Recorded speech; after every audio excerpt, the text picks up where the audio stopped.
Hi, in this show I'm going to be continuing my tutorial series on how to present to the camera, and in this one I'm going to be teaching you some presentation tips. Hi, my name is Danielle and this is Creator Answers, and this is an ongoing series where I'm giving everything I know and everything I've learned so far on how to present to the camera. And these are tips that you can start using right now, start in your very next video. So you know what it's like, you're watching YouTube, you try, but all those other video bloggers and presenters, they all just seem much better, they're slicker, they look sharper on camera. They're like, hey, how are you doing? They blow you away. Now I just came back from California where I did a collaboration with Nick Nimmin, and I couldn't believe his presentation skills. I thought it was pretty good, but he just gets in front of the camera and boom, he delivers, he's perfect, he's so much skill. And when I asked him, how are you doing that? It just comes down to practice. So as a lot of these things, and this is what he said, you just keep doing it. You just keep doing it and doing it and doing it, and you get better. I look back at some of my earlier videos, and yeah, my presentation now from where it was some time ago, and I thought I was pretty good some time ago, a couple of years ago. They're terrible, but you don't realize that you get better as you go along. Now what I aim to do in this series is give you some shortcuts, give you some things to aim for, which a lot of people we will ultimately all start doing naturally with practice. But by following the tips in this tutorial series, hopefully I can save you some time and you can get to where you want to be with your presentation a little bit quicker. In the last video, link popping up there, I covered basic wardrobe tips. In this one I'm going to be covering basic presentation tips. So let's get straight into it. Number one, your notes. Read your notes before you start rolling. Learn them, understand them, memorize them a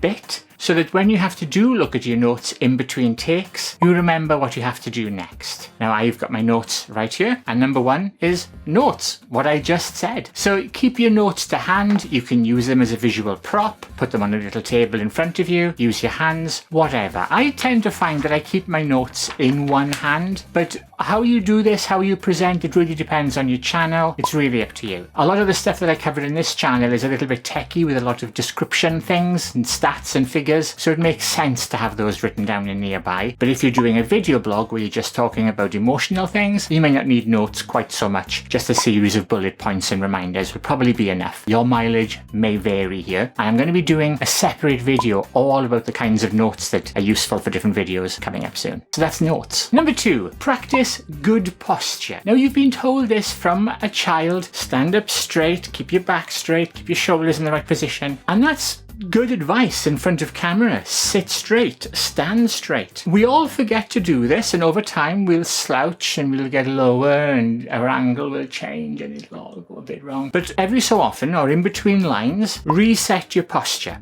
It's a good idea. You look better on camera and you feel more comfortable. Your footage will present better. Don't be all slopey shouldered and like, it'll come across in the take. So stand, keep your back straight, keep your posture good. Now then, there are times when relaxing is good. Relaxing in your chair, depending if you're doing a gaming channel, but you don't want to look like a bag of laundry just draped around the place. It never comes across well. And if you compare different types of presentation or different types of YouTubers, you'll see what I mean and how they keep their posture good and dynamic. Now there is a caveat here. Everyone has a good side, and you'll hear people talk about this, where they want to keep their shoulders to one side, where they want to keep their shoulders square.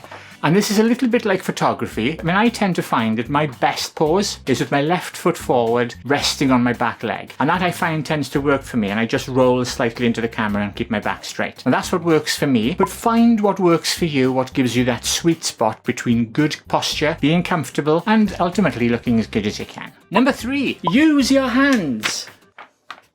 Not necessarily like that, but gesture. You've all seen YouTubers who do this. And I thought it was a really good game. I enjoyed it very much. Yes.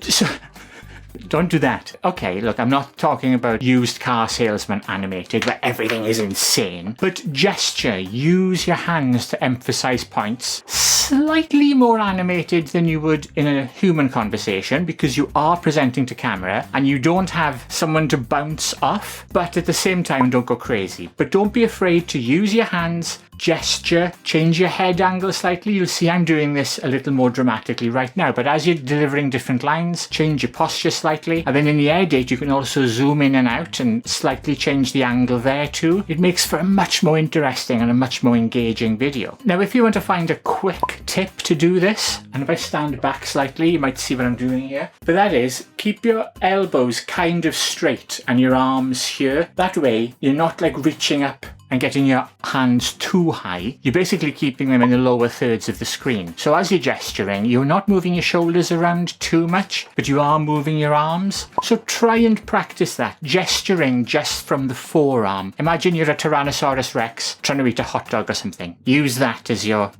template just to practice with. Don't know where the T-Rex and hot dog reference came from. I'll move on. Number 4, try to keep your eyes open. Keep a little sparkle in your eye. Look enthusiastic, look interested in what you're doing. Don't do this sort of dead eye thing. I don't even know if I can do it, but you see some people that will do this. Now at the moment I'm focusing on, I use an ND filter which is right in front of the lens, and I focus on that filter. What you don't want to do is this dead eye thing when people do this.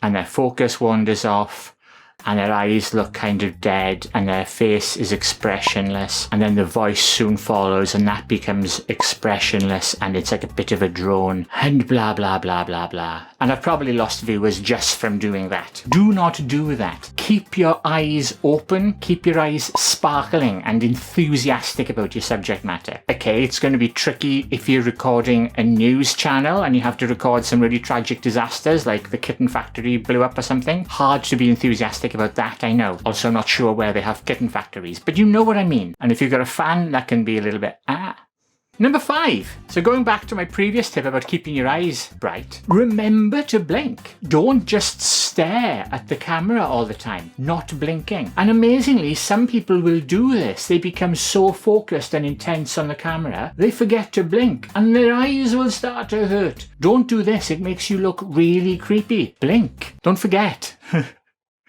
You will find with practice that you will just do these things naturally. But initially when you're setting out, you won't. And you can look at any number of new YouTuber, new creator channels, and you will see loads of examples of exactly this. So hopefully these tips will help you avoid them, and you can identify them when others are doing them. Or better still, identify them when you're doing them. Number 6, talk to the lens. Now you will see me and a lot of other creators doing this all the time. We will look there. We will look at the little preview screen that's off to one side, or we will look at our preview monitors on the desk, because that's a human face and our brains are programmed to talk to another human, even if it's actually ourselves. And it looks really weird because it looks like you're having a conversation off camera. Hi, how are you doing? I'm good, thanks. How are you?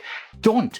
Talk to the lens, which is right there. This is a good tip from Nick Nimmin. He said put a sticker on your lens and talk to the sticker. And it even says pause, which means that at the end of each line, pause. Because something that a lot of us will do is what I just did there. Before we finish our line, our brain has already sent the words to our mouth. So our brain is ready for the next task. The mouth is still going blabbity blabbity blabbity, but our brain is going, what's my next line? So subconsciously, you're still delivering your line, and you look down here before you finish what you're saying, ready to deliver the next line. So look at the camera until you have finished your line, and remember to take a little break in between lines, just like that. Don't address your monitor, address the lens. And if this really becomes a problem for you, fold your lens away. Set your focus, set all your stuff up, and then fold it back so you don't see it, so you're not distracted all the time by wavy arm version of yourself trying to get your attention all the time. Now if you find this where to look thing a little tricky, try to imagine that all the people watching you are really far away down the lens of your camera. They aren't in the room, they're just there. See them? They're in the distance,